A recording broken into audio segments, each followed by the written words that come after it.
জাপানের বাজারে মুরগির মাংসে সম্প্রতি নতুন এক ব্যাকটেরিয়া শনাক্ত হয়েছে। নাম ইশেরেশিয়া বা ই আলবাটি।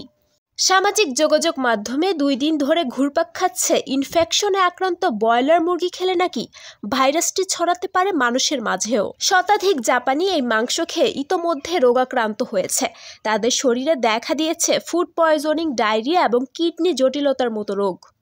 এই ঘটনার পর জাপানির গবেষকদের সাথে নিয়ে বাংলাদেশেও একই পরীক্ষা চালান বাংলাদেশ কৃষি বিশ্ববিদ্যালয়ের অধ্যাপক ডক্টর জায়েদুল হাসান। বাংলাদেশের গবেষকরা 4টি জেলা থেকে 17টি নমুনা মুরগি সংগ্রহ করেন। বিস্ময়করভাবে সবগুলো মুরগিতে ই আলবার্টি ব্যাকটেরিয়া খুঁজে পাওয়া গেছে। ইতোমধ্যে দেশের ময়মনসিংহ অঞ্চলের বেশ কিছু দোকান থেকে মুরগি সংগ্রহ করে মাংসে ই আলবার্টি নামে ব্যাকটেরিয়া পাওয়া গেছে। গবেষণা প্রতিবেদনে বলা হয়, দোকানগুলোতে মুরগি প্রক্রিয়া করার সময় 20টা থেকে এই ব্যাকটেরিয়া মাংসের মধ্যে প্রবেশ করছে।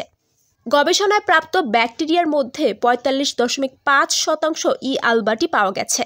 দোকানিদের কাছ থেকে মুরগির বিষ্ঠায় 71.4% আর মাংসে পাওয়া গেছে 63.9%।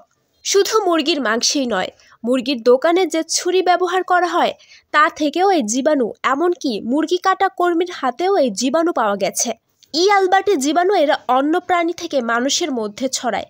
শুধু ডায়রিয়া, খাদ্যে বিষক্রিয়ার মতো পেটের অসুখই নয়, এই মাংস খেলে আপনার দেহে অন্তত একটি অ্যান্টিবায়োটিক ওষুধের কার্যকারিতা হারাবে, যার সম্ভাবনা 94%। অ্যান্টিবায়োটিক সহ অন্যান্য ঔষধও আপনার রোগ সারাতে ব্যর্থ হবে।